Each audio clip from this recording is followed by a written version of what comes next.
ಇನ್ನ ಸಿದ್ದರಾಮಯ್ಯ ಆಯ್ತು ಅಂದ್ರೆ ಅವ್ರವ್ರ ಸೂಸೈಡ್ ಮಾಡ್ಕೊಂಡು ಸಾಯ್ತಾರೆ, ಇನ್ನೊಬ್ರು ಸಾಯಿಸಬೇಕಾಗಿಲ್ಲ.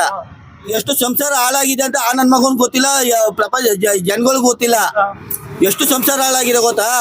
ಹೆಂಗಸರುಗಳು ವಾರ ಗಂಟ್ಲೆ 15 ಗಂಟ್ಲೆ ಗಂಟಿರ್ಗೆ ಹಿಟ್ ಮಾಡಿಕ್ಕೆ ಸೀದಾ ಊರು ಸುತ್ತವ್ರೆ. ಗಂಡಿನ ಪಕ್ಕದಲ್ಲಿ ಎಂಟ್ರು ಮಲಗ್ತಾ ಇಲ್ಲ ಕಂಡ್ರೆ ಈ ನನ್ನ ಮಗನ ಮಲಗ್ತಾ ಇಲ್ಲ ಅನ್ಬಿಟ್ಟು ಇನ್ನೊಬ್ರಿಗೂ ಮಲಗ್ತಾ ಮಾಡವ್ರೆ. ಕುಮಾರಸ್ವಾಮಿ ಸರ್ಕಾರ ಬಂದ್ರೆ, ಬಿಜೆಪಿ ಸರ್ಕಾರ ಬಂದ್ರೆ ಜನ ಬದುಕ್ತಾರೆ. ಹೆಂಗೋ ಅನ್ನ ತಿನ್ನತಕ್ಕ ಅಂಬ್ಲಿನಾರ ಕುಡಿತಾರೆ. ಈ ನನ್ನ ಮಗ ಈ ತರ ವಿಷನೇ ಕುಡಿಯೋದು ಜನ. ಬಸ್ ಫ್ರೀ ಬಿಟ್ಟಿದ್ದು ನಿಮ್ಗೆ ಎಷ್ಟು ತೊಂದರೆ ಆಯ್ತು ಸರ್? ತುಂಬಾನೇ ತೊಂದರೆ ಆಯ್ತು ಸರ್. ಅವರು ಬಸ್ಸು ಫ್ರೀ ಬಿಟ್ಟಿರೋದು ಹೆಂಗೆ ಅಂದ್ರೆ 10 ರೂಪಾಯಿ ಲಾಟ್ರಿ ಟಿಕೆಟ್ ಹಾಕ್ಬಿಟ್ಟು 100 ರೂಪಾಯಿ ಹೊಡಿತಾರಲ್ಲ, ಆ ಲೆಕ್ಕಾಚಾರ ಆಯ್ತು ಅದು. ಈಗ ನಮ್ಗೇನ್ ಮಾಡೋರೆ, ಬಸ್ಸು ಫ್ರೀ ಬಿಟ್ಬಿಟ್ಟೋದು ಎಂತಿಗೆ 200 ರೂಪಾಯಿ ಇದು ಮಾಡ್ಬಿಟ್ಟು ಅಲ್ಲಿ ಎಣ್ಣೆ ಒಳಗೆ ಬೇರೆದ್ರಲ್ಲಿ ಅಕ್ಕಿ ರೇಷನ್ ಅಲ್ಲೆಲ್ಲ 10 ತಗೊಂಡವ್ರೆ. ಅಂದ್ರೆ 100 ರೂಪಾಯಿಗೆ 1000 ರೂಪಾಯಿ ತಗೊಂಡವ್ರೆ. ಈ ಕೈ ಕೊಟ್ಟು ಈ ಕೈ ತಗೊಂಡಂಗೆ.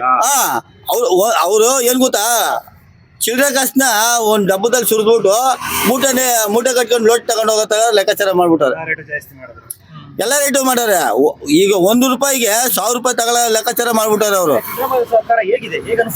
ಸರ್, ಸಿದ್ದರಾಮಯ್ಯ ಈ ರಾಮಕೃಷ್ಣ ಹೆಗಡೆ ಇದ್ರಲ್ಲ, ಅವಾಗ ಎಷ್ಟು ಚೆನ್ನಾಗಿತ್ತು ಸರ್. ಎಲ್ಲರೂ ಹೊಟ್ಟೆ ತುಂಬ ಅನ್ನ ತಿನ್ನೋರು. ಈಗ 2 ಟೈಮ್ ಅನ್ನ ತಿನ್ನಕಾಯ್ತಲ್ಲ. ಒಬ್ಬೊಬ್ರು 8 ಜನ 10 ಜನ ಮಕ್ಳು ಹುಟ್ಟಿಸೋರು. ಅವಾಗ ಇವಾಗ 2 ಹುಟ್ಟಿಸಿದ್ರೆ ಸಾಕದ್ ಹೆಂಗಪ್ಪ ಅಂತ ಯತ್ನ ಮಾಡ್ತಾರೆ ರೀ ಸ್ವಾಮಿ. ಅವಾಗ 10 ಜನ ಮಕ್ಳು ಎತ್ತಿದ್ರು ಯೋಚನೆ ಮಾಡ್ತಾರಲ್ಲ ಸಾಕಕ್ಕೆ. ಇವಾಗ 2 ಎತ್ತಿದ್ರು ಸಾಕ ಕಷ್ಟ ಅನ್ಬಿಟ್ಟು ಒಂದೊಂದ್ ಮಾಡ್ಕೊತಾವ್ರೆ. ಯಾಕೆ ಹೇಳು? ಈ ಸರ್ಕಾರ ಇದಾಯ್ತು ಅಂದ್ರೆ ಬೇಡಪ್ಪ, ವಯಸ್ಸಾದ್ಮೇಲೆ ನಾವೇ ಸತ್ತೋಗೋಣ, ಮಕ್ಳೇ ಬೇಡ ಅನ್ನಂಗೆ ಆಗೋಯ್ತಾರೆ. ಇನ್ನ ಸಿದ್ದರಾಮಯ್ಯ ಆಯ್ತು ಅಂದ್ರೆ ಅವ್ರವ್ರ ಸೂಸೈಡ್ ಮಾಡ್ಕೊಂಡು ಸಾಯ್ತಾರೆ, ಇನ್ನೊಬ್ರು ಸಾಯಿಸಬೇಕಾಗಿಲ್ಲ. ಸಿದ್ದರಾಮಯ್ಯ ಸರ್ಕಾರ ಇದ್ರೆ ಅವ್ರವ್ರ ಸಾಯ್ತಾರೆ, ಯಾರು ಸಾಯಿಸಬೇಕಾಗಿಲ್ಲ. ಕೆಲಸ ಯಾವ್ದಿಲ್ಲ ಸರ್, ಬ್ಯಾನ್ ಮಾಡಂಗಿಲ್ಲ. ಆಯ್ತಾ ಸರ್? ನಾವ್ ಹೇಳ್ತಾನೆ ಕೇಳಿ. ಕುಮಾರಸ್ವಾಮಿ ಸರ್ಕಾರ ಬಂದ್ರೆ, ಇಲ್ಲ ಇವ್ರು ಬಿಜೆಪಿ ಸರ್ಕಾರ ಬಂದ್ರೆ ಜನ ಬದುಕ್ತಾರೆ.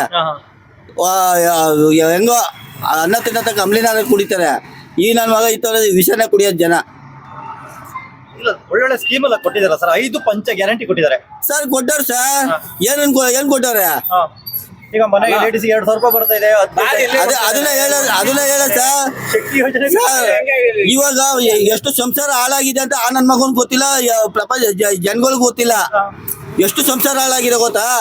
ಹೆಂಗಸರುಗಳು ವಾರ ಗಂಟ್ಲೆ 15 ಗಂಟ್ಲೆ ಗಂಟಿರ್ಗೆ ಹಿಟ್ ಮಾಡಿಕ್ಕೆ ಸೀದಾ ಊರು ಸುತ್ತವ್ರೆ. ಅದರಿಂದ ಎಷ್ಟೋ ಜನ ಗಂಡಸುಗಳು ಆತ್ಮಹತ್ಯೆ ಮಾಡ್ಕೊಂಡವ್ರೆ. ಮೊದಲೆಲ್ಲ ಹೆಂಗಸುಗಳು ಸೂಸೈಡ್ ಮಾಡ್ಕೊಳ್ಳೋರು, ಇವಾಗ ಗಂಡಸುಗಳು ಸೂಸೈಡ್ ಮಾಡ್ಕೊತಾವ್ರೆ. ಗಂಡಿನ ಪಕ್ಕದಲ್ಲಿ ಎಂಟ್ರು ಮಲಗ್ತಾ ಇಲ್ಲ ಕಂಡ್ರೆ ಈ ನನ್ನ ಮಗನು ಮಲಗ್ತಾ ಇಲ್ಲ ಅನ್ಬಿಟ್ಟು ಇನ್ನೊಬ್ರಿಗೂ ಮಲಗ್ತಾ ಮಾಡವ್ರೆ. ಇವನು ದೇಶ ಸುತ್ತವ್ರೆ, ಎಂಟ್ರು ಪಕ್ಕದಲ್ಲಿ ಮಲಗ್ತಾ ಇಲ್ಲ. ಅದೇ ತರ ಇನ್ನೊಬ್ರು ಮಲಗಬಾರ್ದು ಅಂದ್ಬಿಟ್ಟು ಮಾಡೋದ ಈ ಕೆಲಸನ. ಹೌದಾ? ಎಲ್ಲರೂ ಹೇಳ್ತಾರೆ ಜನ ಗೌರ್ಮೆಂಟ್ ಚೆನ್ನಾಗಿದೆ ಅಂತ ಹೇಳಿ. ಫೇಸ್ಬುಕ್ ಅಲ್ಲಿ ಇದರಲ್ಲಿ ಯೂಟ್ಯೂಬ್ ಅಲ್ಲೆಲ್ಲ ನೋಡ್ರಿ, ಹೆಂಗಸುಗಳು ಕ್ಯಾಕಸ್ ಮಕ್ಕೋಗಿತಾ ಇದ್ದಾರೆ. ಸರ್, ಈಗ ಮೊನ್ನೆ ಬೆಳಗಾಮು ಕಾಶ್ಮೀರದಲ್ಲಿ ಒಂದು ದಾಳಿ ಆಯ್ತು, ಅದ್ರ ಬಗ್ಗೆ ಏನ್ ಹೇಳ್ತೀರಾ ಸರ್? ಅದ್ರ ಬಗ್ಗೆ ಈ JDS ಬಿಜೆಪಿ ಇದ್ರೆ ಆಯ್ತಾರಲ್ಲ ಕೆಲಸ. ಕಾಂಗ್ರೆಸ್ ಬಂದಿರೋದ್ರಿಂದ ಆಗಿರ್ತಾ ಇರೋದು. ಬಿಜೆಪಿನೇ ಇರೋದಲ್ಲ, ಸೆಂಟ್ರಲ್ ಬಿಜೆಪಿನೇ ಇರೋದಲ್ಲ, ಅದಕ್ಕೆ ಸಪೋರ್ಟ್ ಕೊಡ್ತಾರೆ ಕಾಂಗ್ರೆಸ್ ಎಲ್ಲ. ಹೌದಾ? ಮೊನ್ನೆ ಹೇಳಿದ್ರು ಸಿದ್ದರಾಮಯ್ಯ ಹೇಳಿದ್ರು ನಮಗೆ ಪಾಕಿಸ್ತಾನ ಜೊತೆಗೆ ಯುದ್ಧ ಬೇಡ ಅಂತ ಹೇಳ್ತಾ ಇದಾರೆ. ಅದನ್ನ ಹೇಳ ಸರ್, ನಾನು ಫಸ್ಟ್ ಹೇಳಿದ್ನಲ್ಲ, ಅಲ್ಲಿ ಒಬ್ಬನ ಬೆಂಕಿ ಹಟ್ಟಿ ಬಿಟ್ಬಿಟ್ಟು ಇಲ್ಲಿಂದ ಬಕೆಟ್ ಅಲ್ಲಿ ನೀರು ತಗೊಂಡೋಯ್ತಾರೆ ಆರ್ಸಕ್ಕೆ ಅಂತ. ಇವಾಗ ಯುದ್ಧ ಮಾಡ್ರಿ ಹೊಡೆದಾಡ್ರಿ ಅಂತ ಹೇಳಿದ್ರೆ ಏನೇ ಸಿದ್ದರಾಮಯ್ಯ ಈ ಸರ್ಕಾರ ಹಿಂಗೆ ಹೇಳ್ತವ್ರೆ, ಯುದ್ಧ ಮಾಡಿ ಎಲ್ಲರೂ ಸಾಯಿಸಕ್ ಮಾಡ್ತಾರೆ ಅಂತ ಹೇಳ್ತಾರೆ. ಬೇಡಪ್ಪ, ಯುದ್ಧ ಬೇಡ, ಶಾಂತಿಯಾಗಿ ಮಾಡೋಣ, ಯುದ್ಧ ಮಾಡಕ್ ಹೋಗ್ಬೇಡಿ ಅಂತ ಹೇಳ್ದಂಗೆ. ನಮ್ಮವರು 30 ಜನ ಸಾಯಿಸಿದ್ರು, ಬಿಟ್ರೆ ಇನ್ನೂ ಜಾಸ್ತಿ ಸಾಯಿಸ್ತಾ ಇರ್ತಾರಲ್ಲ. ಸಾಯಿಸ್ತಾ ಇರ್ತಾರೆ. ಅದಕ್ಕೆ ಕಾರಣ ಕಾಂಗ್ರೆಸ್ ಸಪೋರ್ಟ್ ಅಲ್ವಾ?